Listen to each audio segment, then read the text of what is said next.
অঞ্জলি homeo ক্লিনিকের পক্ষ থেকে আজকেও কিছু অদ্ভুত লক্ষণ সম্পর্কে আলোচনা করব। অর্থাৎ মানসিক অদ্ভুত লক্ষণ, যেমন অপরিচিত লোক পছন্দ করে না, অ্যাম্ব্রাগেরেজিয়া সিকিউটাভিরোসা, আশপাশের লোকের প্রতি বিতৃষ্ণাবোধ, আর্সেনিক অ্যালবাম, রোগী জল স্পর্শ করতে চায় না এমন কারণ, রোগীর পাশে কেউ চোখ বন্ধ করে ঘুমাক বা চোখ বন্ধ করে শুয়ে থাকুক, এটা রোগী পছন্দ করে না। এরূপ ক্ষেত্রে সিপিয়া, লাজুক শিশু, অর্থাৎ হাত দিয়ে মুখটা ঠিক এভাবে ঢেকে রাখে এবং আঙুলের ফাঁকা দিয়ে দেখতে থাকে, এটা হচ্ছে বেরাইটা কার্ভ। অজ্ঞান অবস্থায় চামচ কামড়ায়, হেলেগোরাস। অন্ধত্বের ভান করে, অর্থাৎ চোখ বন্ধ করে হাঁটে, ভিরেট্রাম অ্যালবাম। সাহিত্য, অর্থাৎ লেখালেখি এবং ব্যবসা করতে খুব ভালোবাসে, ব্যবসার দিকে ঝোঁক আছে, এরূপ ক্ষেত্রে পিক্রিক অ্যাসিড।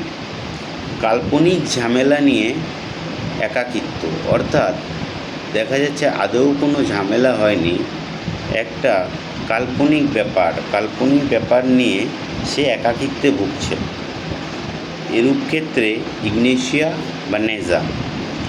অতীতের ঘটনা মনে থাকে কিন্তু বর্তমান সময়ের ঘটনাগুলো ভুলে যায়।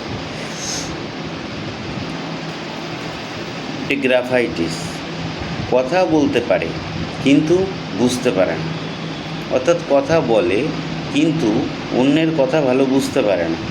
ইল্যাপস, রক্ত এবং ছুরি, রক্তও দেখতে পারে না, ছুরিও দেখতে পারে না, দেখলে অস্বস্তি বোধ হয়। অ্যালুমিনা, পরিচিত রাস্তা, খুব পরিচিত রাস্তা মনে রাখতে পারে না। গোলোনয়িন, চিন্তা থামাতে পারে না, অর্থাৎ মনের মধ্যে সবসময় উদ্ভট চিন্তাভাবনা বা দরকারি চিন্তাভাবনা, অর্থাৎ মনের মধ্যে সবসময় চিন্তা আসতে থাকে, সে চিন্তাকে কন্ট্রোল করতে পারে না। এরূপ অবস্থায় ফাইজোস্টিগমা, দুঃখ পায়, অনেক দুঃখিত কিন্তু দুঃখে কাঁদতে পারে না, এটি একটি মানসিক অদ্ভুত লক্ষণ। এটি নেট্রামিউরে এই লক্ষণটি আছে। কাল্পনিক বিষয় নিয়ে খুব তাড়াহুড়ো, খুব ভাবনা চিন্তা একটা কাল্পনিক ব্যাপার নিয়ে। স্ট্র্যামোনিয়া, কাল্পনিক ব্যক্তির পিছনে ছোটে, অর্থাৎ কাল্পনিক চিন্তাভাবনা করে এবং কাল্পনিকভাবে ছোটে, এটা আছে কুরারি। থ্যাংক ইউ ফ্রেন্ডস, এ পর্যন্তই। আবার পরের ভিডিওতে আবার মানসিক কিছু পেকুলিয়ার লক্ষণ সম্বন্ধে আলোচনা করব।